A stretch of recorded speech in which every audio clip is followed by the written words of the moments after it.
Selamat datang di Glory dan Love Channel. Di channel ini kami akan membagikan novel secara audio. Mohon untuk dibantu channel ini dengan cara di-subscribe channel ini. Di-like, dan share video ini agar kami bersemangat untuk membagikan konten novel setiap harinya. Dan jangan lupa diaktifkan ikon lonceng agar ada pemberitahuan untuk konten-konten baru kami. Mohon juga saran dan masukan melalui komentar agar kami dapat membagikan konten novel yang lebih baik setiap harinya. Tidak usah berlama-lama lagi. Kita langsung saja mendengarkan novel The First Heir atau Perwaris Pertama Master Yu Husumokes.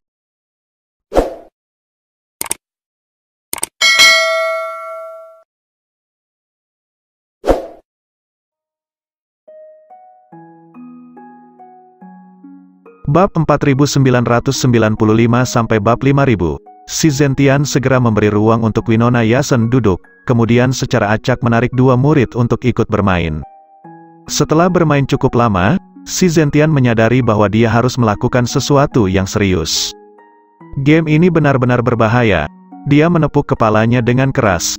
Jika hal-hal tidak dilakukan dengan baik hari ini, itu mungkin juga berdampak pada terlambatnya penanganan terhadap serangan dari orang-orang sekte dunia tersembunyi. Spontan si Zentian dengan cepat menyimpan ponselnya dan mulai bekerja.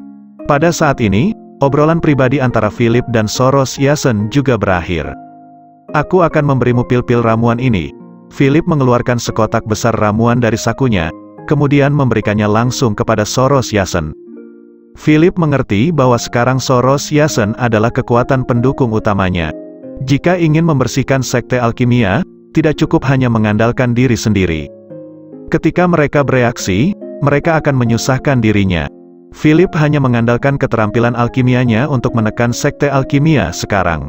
Jika metode pemurnian pil ramuan ini berhasil dikuasai sekte alkimia, maka situasi selanjutnya akan sulit untuk dikendalikan. Di kalangan anak muda saat ini, para jenius alkimia muncul dalam jumlah besar, dan mereka juga membeli pil-pil ramuan Philip dalam jumlah besar. Jadi dia yakin seseorang pasti menyisihkan pil-pil ramuan itu untuk mempelajarinya, tetapi sulit untuk mengatakan keuntungan apa yang dapat diperoleh kelompok orang ini. Pil ramuan Philip tidak berwarna dan tidak berasa, dan juga memiliki efek yang kuat untuk menutrisi tubuh. Bahkan Soros Yasen terkejut setelah merasakan khasiat pil ramuan dari Philip yang sangat manjur. Dia telah mengalami setengah hari siksaan, dan tubuhnya memang sangat lemah. Tetapi pil ramuan dari Philip tidak hanya dapat membantunya pulih dari luka-lukanya, tetapi juga membuat tubuhnya menjadi lebih kuat. Jika seseorang yang sudah kuat meminum pil ini, maka mereka hanya akan menjadi lebih lemah. Pil ramuan semacam ini sepenuhnya ditujukan untuk orang yang berada dalam kondisi lemah. Ini juga alasan mengapa Philip secara khusus memberinya ke Soros Yasen. Sekarang pil ramuan ini sangat cocok untuk Soros Yasen. Dia bisa meminum pil ramuan itu sendiri dan memperkuat tubuhnya. Jika pil ramuan itu dicuri oleh mereka yang tertarik, itu hanya akan berakhir dengan keburukan yang menyedihkan bagi peminumnya. Karena pil ramuan ini tidak berpengaruh pada orang biasa yang sehat dan kuat, apalagi seorang praktisi. Secara keseluruhan, semakin kuat kebugaran fisik atau semakin kuat kekuatannya, semakin kuat umpan balik yang akan diterima. Soros Yasen dengan sangat khusyuk menghitung pil-pil yang diterimanya dari Philip. Dia tahu betul bahwa benda ini tak ternilai harganya. Saat ini, beberapa orang yang berminat telah mengarahkan pandangan mereka pada kumpulan pil-pil itu dari kejauhan. Saya beritahu Anda, tadi Philip memberi banyak pil ramuan kepada Soros Yasen. Ayo kita curi itu semua malam ini, seorang murid sekte alkimia yang mengintai di kegelapan berkata kepada murid di sampingnya. Saat Philip sedang berpura-pura tidur, dia mendengar seseorang berbicara. Segera setelah itu, seseorang di sampingnya bergema dengan suara rendah. Philip tiba-tiba menoleh saat mendengarkan, dia merasa bahwa kelompok orang ini terlalu berisik. Dia tahu mereka adalah mata-mata yang sengaja dikirim oleh sekte alkimia. Sekarang mereka telah memasuki dunia sekuler. Jika mereka ingin hidup tenang di sini, maka mereka harus mematuhi aturan Philip. Tanpa berkata-kata, Philip melambaikan tangannya ke arah dua orang di kegelapan. Detik berikutnya hanya terdengar suara gedebuk. Philip tidak terlalu kaku dan keras terhadap Soros Yasen, tetapi menyerahkan pekerjaannya begitu saja kepadanya. Selanjutnya, dia akan menjadikan sekte artefak sebagai penjual pil-pil ramuannya. Pada dasarnya tidak mungkin melakukan semuanya sendiri. Katakan kepada semua murid yang telah menerima catatan itu, jangan percaya omong kosong sekte alkimia. Philip memikirkannya dan memutuskan untuk menekankannya lagi. Jika murid-murid ini sempat tertipu dan sesuatu benar-benar terjadi, itu akan terlambat. Setelah mengatakan ini, Philip mengajak Soros Yasen untuk mendiskusikan hal-hal penting lainnya. Philip dengan cepat membawa Soros Yasen ke ruang pribadi. Philip mendiskusikan tentang penjualan dan pelelangan pil-pil ramuan. Harus diakui bahwa Soros Yasen adalah orang yang cerdas. Dia segera menguasai perkataan Philip dengan sangat cepat, bahkan dengan terperinci. Philip sangat puas dengan Soros Yasen. Jika tidak ada masalah ataupun kendala, maka pil-pil ramuan Philip akan segera dijual melalui sekte artefak. Karena sekte alkimia telah bermaksud mencaplok sekte artefak, maka Philip sengaja bergabung dengan sekte artefak dan memulai perdagangan pil-pil ramuannya secara intensif. Setelah menyelesaikan semuanya, Philip pun mendapat catatan kecil dari salah satu murid sekte alkimia. Informasi-informasi di dalam catatan kecil dari sekte alkimia adalah bohong. Saya beritahu kepada kalian semua, jangan percayai catatan kecil dan aplikasi semacam ini. Philip melihat isi catatan kecil itu dan segera menjelaskan kebohongannya kepada orang-orang sekte artefak. Catatan kecil ini tidak lain hanyalah sebuah konspirasi oleh orang-orang sekte alkimia. Mereka ingin menggunakan catatan kecil ini untuk memecah persatuan murid-murid di sekte artefak. Mereka memiliki niat yang jahat. Setelah persatuan orang-orang sekte artefak terpecah, maka lebih mudah untuk ditaklukkan. Jika berhasil, maka mereka akan mencari sekte-sekte lain sebagai target berikutnya. Ngomong-ngomong, izinkan saya memperkenalkannya kepada Anda.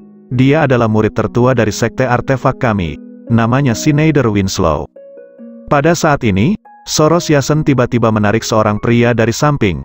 Dia memperkenalkannya pada Philip dengan sedikit malu. Sebenarnya dia tidak bermaksud mengatur agar Schneider Winslow muncul, tetapi dia menemukan Schneider Winslow yang sedang menguping.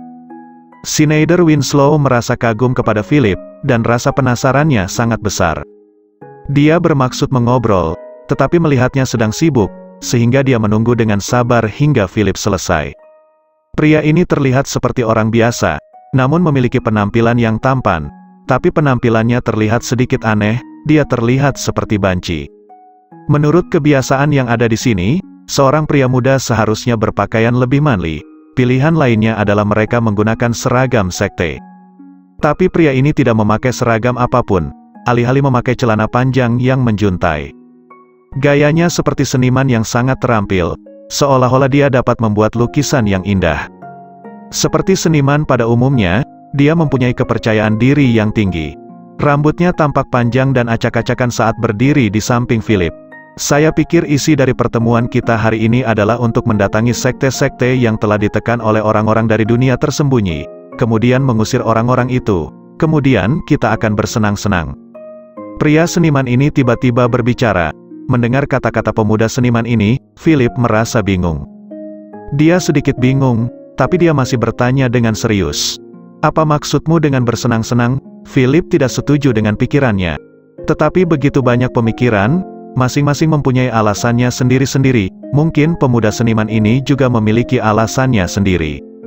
Meskipun sebenarnya Philip tidak ingin mengenal pemuda seniman non-mainstream ini, Philip akhirnya berpikir bahwa pergi bersama pemuda ini ke sekte-sekte yang malang itu adalah ide yang bagus. Aku memutuskan untuk pergi bersamamu untuk menolong sekte-sekte malang itu. Mereka mungkin telah dicuci otaknya sekarang, kata Philip tak berdaya. Philip adalah orang yang cerdas, dia menganalisa situasi sekarang dengan logikanya. Meskipun kemampuan memprediksinya jelas tidak sebaik keluarga Zugrih, tetapi dia masih bisa menggunakan logikanya untuk memprediksi. Ekspresi Schneider Winslow spontan berubah khawatir, kemudian dia berkata dengan berlebihan, menurutnya jika masalah ini tidak ditangani dengan baik, kehidupan akan hancur, dan semua makhluk di dunia sekuler ini akan punah. Begitu Philip mendengar ini, dia tahu bahwa seorang seniman seperti Schneider Winslow memang suka lebay. Tujuan sekte alkimia bukan untuk membuat dunia sengsara, tujuan mereka sangat sederhana, yaitu untuk bisa mengendalikan para murid yang ada di sini. Orang-orang di level ketua ataupun tetua pasti tidak akan tertipu, tetapi para murid itu berbeda. Kekuatan mereka rendah, dan mereka memiliki sedikit sumber daya. Apalagi para anak muda saat ini lebih suka bermain dengan ponsel, dan praktisi tidak terkecuali. Philip memandangi aplikasi sekte alkimia dengan ekspresi jelek. tampak orang-orang yang mendaftar terus bertambah. Sementara itu si Zentian yang sedang bermain dengan Winona Yasson, diam-diam menyelinap pergi. Dia akan menemui Fennel Lee. Dia bermain sangat keras barusan sampai lupa waktu. Orang-orang di villa tidak tahu cara bermain game di hari kerja, jadi si Zentian hanya bisa bermain sendiri, yang sangat membosankan. Saat datang ke sini, murid-murid sekte artefak semuanya adalah pengguna ponsel, yang membuatnya sangat senang. Kemampuan pelacakan si Zentian sangat tinggi. Mengikuti aura yang ditinggalkan Fennel Lee, dia dengan cepat menemukan jejak Fennel Lee. Dia tahu betul di dalam hatinya bahwa Fennel Lee sedang melakukan tugas yang penting. Karena itu, dia harus pergi untuk membantu. Jika mereka tidak melakukan dengan baik apa yang ditugaskan, dia mungkin akan dimarahi sampai mati. Fennel Lee bergerak dengan cepat, ada sedikit kegembiraan di wajahnya yang acuh tak acuh. Tugas yang dipercayakan Philip kepadanya adalah mengikuti orang-orang sekte alkimia. Keterampilan penyembunyian Fennel Lee sangat bagus. Bahkan jika dia mengikuti orang-orang ini, dia tidak akan mengungkapkan sedikit jejak pun. Setelah orang-orang sekte alkimia pergi dari sekte artefak, mereka segera pergi ke sebuah gua. Ini adalah tempat latihan yang ditemukan oleh praktisi sekuler. Vitalitas langit dan bumi relatif melimpah dibandingkan dengan dunia luar. Apalagi tempat ini sangat luas sehingga sangat cocok untuk banyak orang berlatih bersama. Selama proses penaklukan sekte-sekte dan keluarga berlangsung, mereka tinggal di sini. Setelah Fennel Lee menandai tempat ini, dia bergegas kembali ke sekte artefak dan melaporkan hal tersebut kepada Philip. Si Zentian mengikutinya sepanjang jalan, akhirnya bertemu dengan Fennel Lee yang sedang kembali di tengah jalan. Melihat Fennel Lee sudah kembali, si Zentian sedikit terkejut. Dia tidak menyangka akan bertemu di tengah jalan. Apakah keterampilan pelacakanku cukup bagus? Si Zentian tiba-tiba ingin bersaing dengan Fennel Lee. Baginya, hanya dirinya sendiri yang terbaik. Sedangkan Fennel Lee bukanlah orang yang suka bersaing dengan orang lain. Dia hanya mengangguk dalam diam, dan terus bergerak ke arah sekte artefak. Si Zentian terus mengobrol dengan Fennel Lee di sepanjang jalan, ingin tahu mengapa teknik penyembunyiannya begitu bagus. Fennel Lee hanya menjawab satu kalimat pada satu waktu, seolah dia tidak tertarik dengan pertanyaan ini. Setelah melihat reaksi Fennel Lee yang dingin, si Zentian menutup mulutnya dengan bosan. Jika dia tidak membuang-buang waktu bermain dengan Winona Yasson tadi, dia pasti tidak akan begitu banyak tertinggal oleh Fennel Lee sekarang. Aku harus menemukan kesempatan untuk berlatih tanding dengannya. Si Zentian berpikir di dalam hatinya, wajahnya menunjukkan ekspresi penuh semangat juang. Fennel Lee tidak mengatakan sepatah kata pun sepanjang jalan, sampai mereka tiba di sekte artefak. Fennel Lee akhirnya berbicara. Jangan pikirkan itu, aku tidak akan bersaing denganmu. Teknik penyembunyianku semuanya dipelajari sendiri. Setelah mengatakan ini, dia langsung menghilang dari depan si Zentian. Melihat sosok Fennel Lee yang menghilang, si Zentian merasa malu. Dia takut Fennel Lee akan salah mengerti apa yang dia maksud. Dia tidak ingin memprovokasi Fennel Lee, dia hanya ingin melihat siapa yang lebih kuat, Fennel Lee atau dirinya. Memikirkan hal ini, si Zentian segera mengejarnya, ingin menjelaskan. Ketika dia datang ke Fennel Lee sudah berdiri di depan Philip dan melaporkan semua situasinya. Lokasi spesifik mereka ada di sini. Saya tidak menyangka kelompok orang ini menempati sebuah gua. Fennel Lee mengerutkan kening. Kelompok orang ini secara paksa menduduki sebuah gua, dan mereka pasti mengorbankan banyak nyawa. Niat jahat mereka tidak akan hilang. Mereka pasti akan datang lagi ke sekte artefak untuk membuat masalah setelah beberapa saat. Fennel Lee juga mendengar banyak berita di jalan. Bagaimanapun, kelompok orang ini jelas bukan lampu hemat bahan bakar. Alasan mengapa mereka diam pasti menunggu kedatangan pasukan besar. Tidak peduli seberapa kuat Philip, mereka akan menggunakan beberapa trik untuk melakukan rencananya. Aku tahu mereka pasti bukan orang baik, mereka belum menyerah. Si Zentian yang datang dengan tergesa-gesa, juga mendengar kata-kata ini, wajahnya sangat jelek. Sejak awal, dia sudah menebak tujuan kelompok orang ini. Jika mereka benar-benar ingin, mereka dapat mengirim seorang master untuk membunuh bos.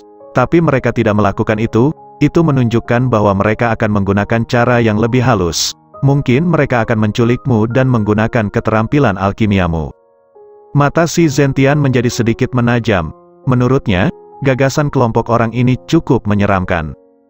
Karena mereka sangat yakin bisa menangkapmu, maka mereka menganggap rendah kami. Kami akan memusnahkan mereka semua dan memberitahu mereka apa artinya ada langit di luar langit, dan ada yang lebih kuat daripada yang kuat. Orang-orang ini benar-benar ingin menangkap bosnya, membuat si Zentian sangat marah. Jangan bermimpi. Soros Yasen berdiri dan memandang Philip. Dia sedang menunggu Philip membuat keputusan. Saat ini, dia telah membawa semua orang dari sekte untuk bergabung dengan Philip. Tidak peduli apa yang dilakukan Philip, mereka akan mendukung. Philip, terserah kamu. Sebenarnya dia tahu bahwa meskipun dia mengerahkan semua kekuatan sekte untuk berurusan dengan sekte alkimia, itu tidak akan memiliki peluang untuk menang. Jika dia bisa melawan, dia pasti sudah melawan sebelumnya. Sekarang semua harapan disematkan pada Philip. Philip mengangguk, dia masih percaya diri dalam masalah ini. Semua orang dengan cepat duduk bersama dan mulai mendiskusikan bagaimana menghadapi sekte alkimia sebentar lagi. Saat ini, orang-orang dari sekte alkimia telah berkeliling ke dunia sekuler untuk menanyakan identitas dan latar belakang Philip. Tetapi mereka tidak menyangka bahwa Philip tidak terkenal di Riverdale. Jadi semakin sulit untuk mengetahui informasi tentang Philip di Riverdale. Bahkan Mila, yang tampak seperti gadis kecil yang baik, tetapi sebenarnya lebih menakutkan daripada iblis, jauh lebih terkenal daripada Philip. Tetapi akhirnya orang-orang sekte alkimia berhasil menemukan beberapa informasi tentang anggota keluarganya. Para tetua sekte alkimia dengan cepat kembali ke gua dengan gembira dan melaporkan penemuannya kepada Dantuzi. Untuk mendapatkan informasi yang sedikit ini, mereka harus menghabiskan banyak energi. Ketua sekte, saya telah mendapatkan informasi tentang anggota keluarganya. Dia buru-buru menceritakan semua berita yang dia tahu. Yang lain juga menatapnya dengan mata tajam, menunggu untuk mengungkap tabir misterius Philip. Pria ini sama sekali bukan anggota sekte, dia hanya seorang kultivator biasa, dan dia memiliki orang biasa sebagai anggota keluarganya, ini pasti kelemahannya. Selesai berbicara, tetua menarik seorang wanita dari belakangnya. Ini adalah anggota keluarga Philip yang dia tangkap secara acak setelah dia mendapatkan informasi. Meskipun penjagaan dan perlindungan telah dipersiapkan dengan baik, tetapi jika anggota keluarganya sendiri tidak berhati-hati, maka itu percuma. Seperti wanita yang ditangkap oleh mereka. Wanita ini justru berperilaku bukan sebagai anggota keluarga Philip, alih-alih sebagai orang yang diusir dari rumah. Wanita ini adalah Martha. Martha merasa sangat malu setelah menyinggung Philip, dia takut Philip akan mengusirnya dari rumah. Selain itu, dia mendengar bahwa Hurio Leopard telah jatuh ke jalan iblis dan telah menjadi iblis pembunuh yang sadis. Martha benar-benar panik. Dia berharap dia bisa berlutut di depan Philip dan menebus kesalahannya saat itu. Bahkan sekarang suami dan putrinya mengabaikannya.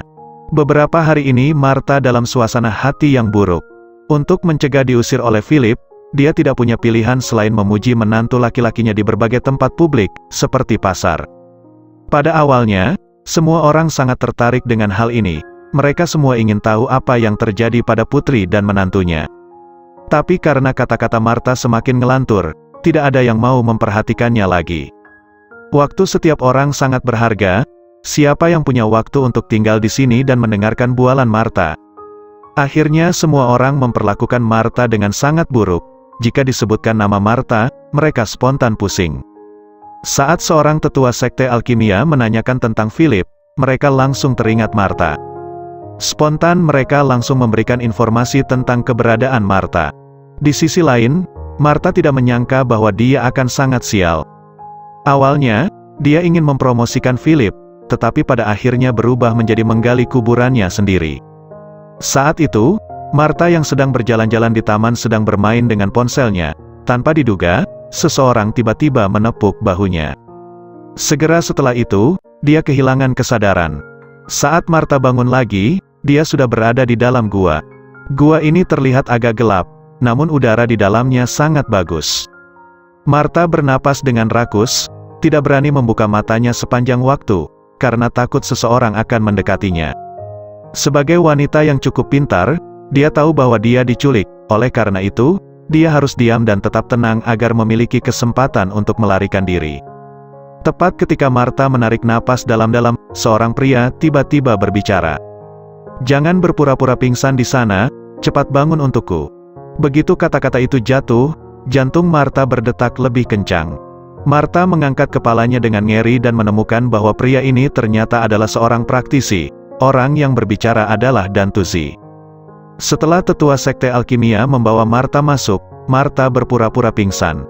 Tetapi praktisi seperti mereka dapat mengetahui kondisi seseorang secara sekilas.